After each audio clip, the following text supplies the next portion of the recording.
Hi, historians. Today we're going to learn about historical context. One of the things we recognize as historians and as students of history is that to study history is not to memorize or learn just a set of dates and facts and famous people and things that they've done. That understanding history actually is about taking a global approach to a local event. So in order to do that, you have to understand this concept of context. So think about your life right now, where you're living, what you're doing, and what's going around you locally, nationally, and globally. When people look back on your life and tell your history, sure, they'll think back on your achievements and some of your greatest struggles and the important people that were in your life, but they'll also look at how national and global trends influenced you and who you are and what you became. So in order to be able to talk about historical context, you need to think about your narrator. Each of you is going to be telling a story or writing a story about your narrator in historical context. Whether you did the interview yourself or whether you're analyzing an interview completed by someone else, it's going to be really important that you are able to understand this concept in order to tell a good story. So today you're going to have two assignments. The first is a little brainstormy. It's just kind of your opportunity to scribble or draw or list or write in your notes or in other formula. Maybe you really like using your computer or your phone. That's fine. You're just going to share your brainstorm with me. The second is going to be a follow along where you're going to try and identify aspects of historical context while I tell you a story of a historical figure. So before we do that, I want to show you the South Phoenix Oral History Project's introduction to historical context. You should see on your screen a one sheet that says, "You try historical context." Your narrator. An individual's life can illustrate the systems at play in his or her environment. As you research, you may find a lot of specific information on your narrator, or you may hit a wall. But that doesn't mean that one interview will be better than the other. As you construct your oral history, imagine that you are telling about this person as a historical actor. So I want you to consider several parts that can help you understand someone's historical context. Family origins. What are the occupations of parents, their family birth order, their siblings, their migration story? This can tell us a lot about historical eras like the Great Depression, the Cultural Revolution, civil rights, or urban poverty. What about their spirituality? Do you learn anything about their church affiliations, a moral compass, mentors? These things can tell us a lot about the significant structures in the community and the important people who framed this person's life. You might learn about their politics or the political context. Were they activists? Did they participate in charity or volunteer work? Were they public figures? Were they, what was their specific near and dear issue to their heart? Maybe you interview or you're reading about someone who really advocated for the end of domestic violence or had a specific disease or ailment that they raised money for. That can tell you a lot about their historical context. How about geographic? Where has this person lived? What are their physical and demographic information? What can that tell us about their class, their education, etc.? And then finally, economic. Education, marriage, and family life, as well as careers, can all fall under the context of economic. So how high of a level of education do they have? Are they married? Are they divorced? When did they get married? What kind of family life do they have? And what is their career? This can tell you a lot about their economic context as well as where they lived and the context of others around them.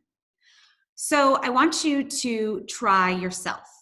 See this diagram here where there's a circle and it says you, and then there are all these little other circles around. I want you to imagine that you are this big blue circle, and all these other little circles are the influences in your life that help you make up who you are as a historical actor. So looking through this list, family origin, spirituality, political, social, geographic, economic, you should already be thinking about your own contextual elements. What's your family origin story? What's your spirituality like? Who are some of your spiritual guides, right? It doesn't have to necessarily be religion, although it can be. It may be also who in your life has guided you along the way. Political, where do you and maybe your family influences guide you in terms of politics? What about social? Do you participate in a lot of sports and recreation? Are you close with friends? Do you have social standing in some groups and not in others? Where do you live? Not just in Arizona or Phoenix, but what's your neighborhood like? How does it shape your activities and your behaviors? And then finally, economic. What's your education level? Are you the first to go to college in your family? Are you part of a long line of doctors and nurses? All of these things shape your context. So go ahead and pause the tape, and on your own, either on a piece of paper or if you have a drawing element on your computer, I want you to try and fill in at least 4 or 5 of those circles that influence your contextual existence as a historical person. So pause the recording, and when you're ready, hit play again. All right, welcome back. I hope that as you were identifying some of your contextual realities, you were able to identify that you're not just a single solitary person. Sure, we all are unique individuals, of course, but we are shaped by our contextual circumstances. So, for example, I'm recording this exact lecture in April of 2020. If you lived through April of 2020, you know already what I'm talking about. It is the dawn of the COVID-19 outbreak in Arizona and in the nation, but it is sort of just the 4th month of the COVID-19 coronavirus as it has influenced our global reality. It would be impossible and, in fact, irresponsible for some of us to talk about who we are as individuals without referencing this moment in American history.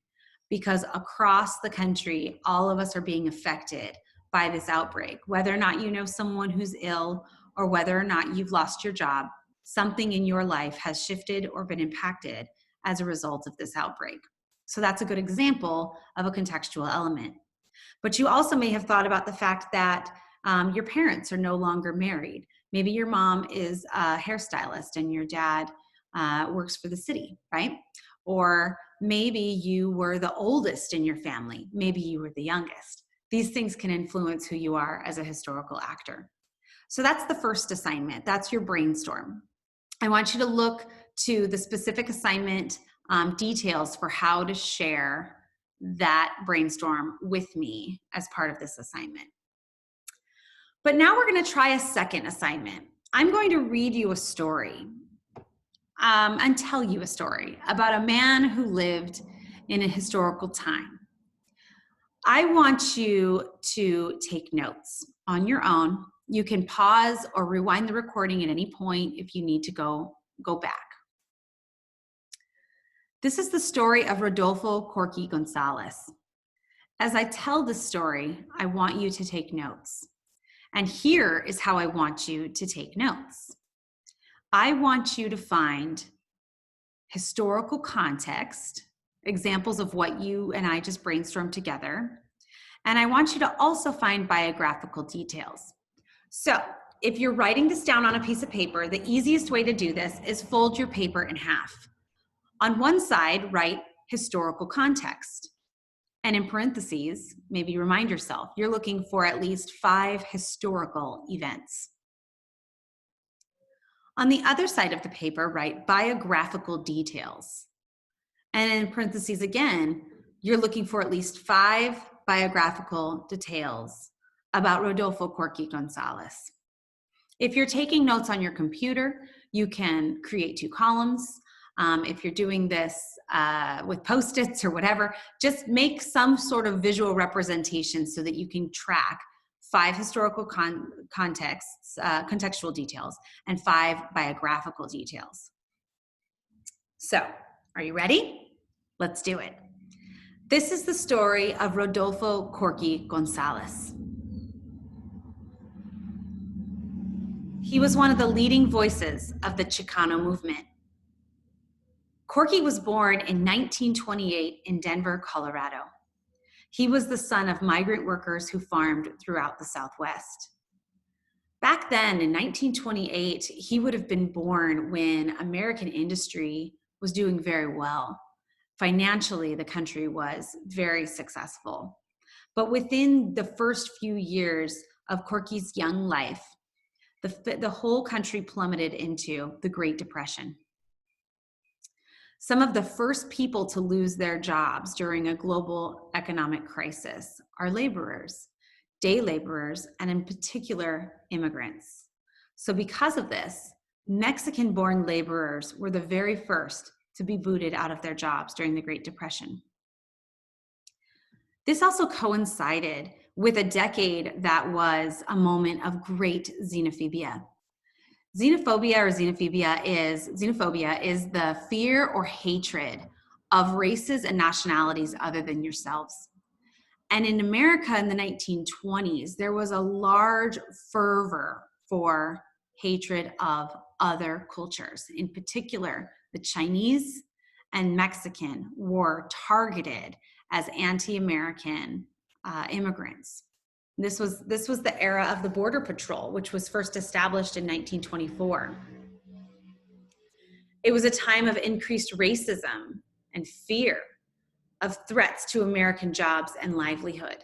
So while Americans were worried about losing their jobs and the financial market was declining and people were losing money here, right and left, they began to point to immigrants as the enemy because they were considered stealing jobs that Americans wanted. So let's talk about Corky's childhood. Corky's mother died when he was only 2 years old at the dawn of the Great Depression. He was a part of a big family. He had 7 brothers and sisters, and his father never remarried. When he was 10, he began working in the fields with his father. The family moved around the country with the seasons looking for work. Corky attended 4 grade schools, 3 middle schools, and 2 high schools, all during an era of assimilation. He once said that the American education system, quote, taught me to forget Spanish, forget my heritage, forget who I was. Corky was brilliant.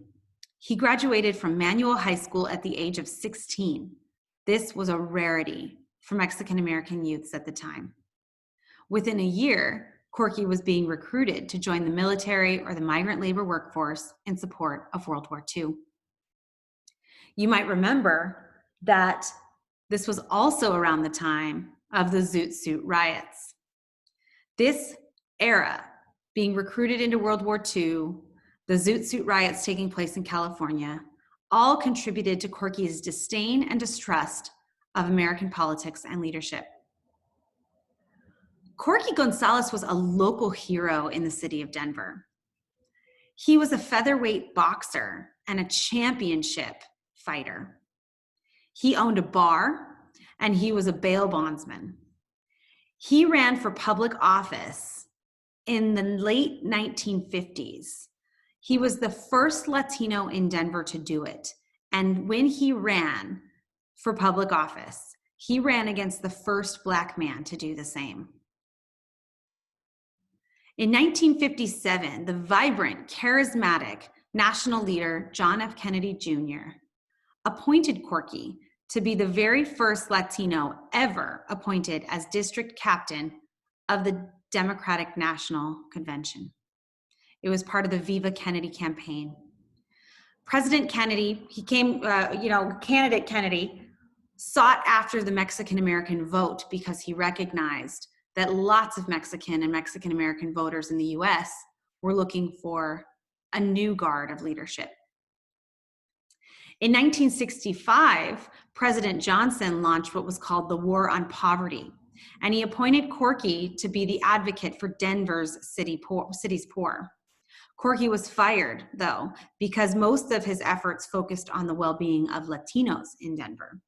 So in protest, Corky and others organized a rally. He said of that rally, "This meeting is only the spark of a crusade for justice."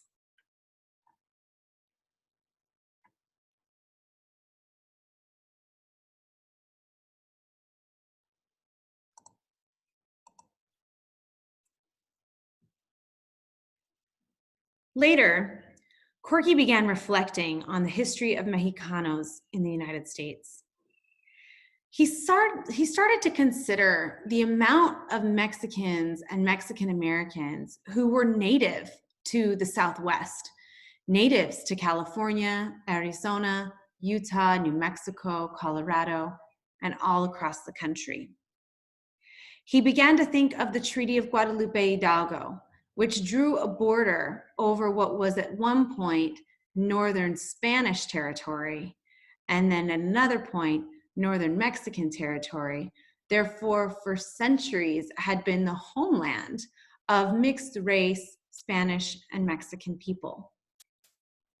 He began to think about Californios and Tejanos and Hispanos, native to California, who might have been considered Mexican citizens at one time, or native to Texas, who may have been considered citizens of Mexico at one time, or those native to New Mexico.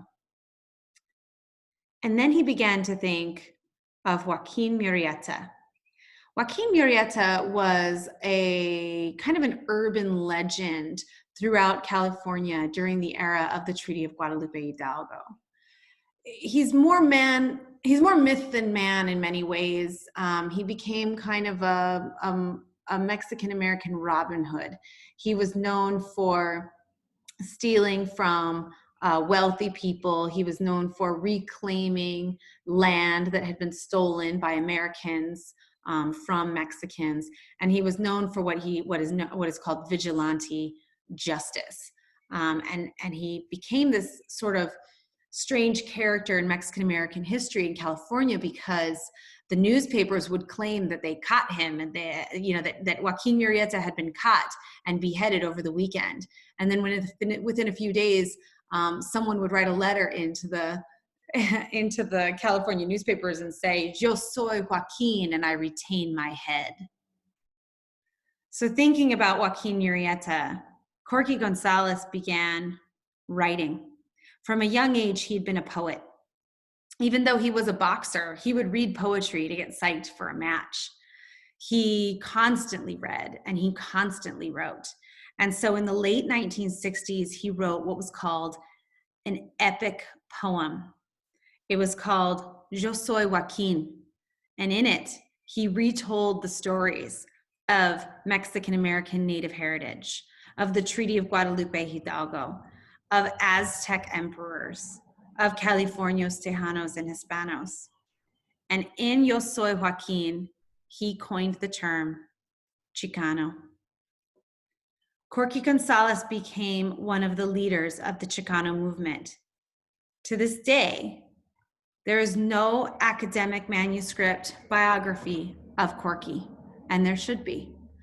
But students of Mexican-American history will learn about Corky Gonzales as they learn about the Chicano movement in American history. So think back to historical context. Let's reread this reminder. An individual's life can illustrate the systems at play in his or her environment.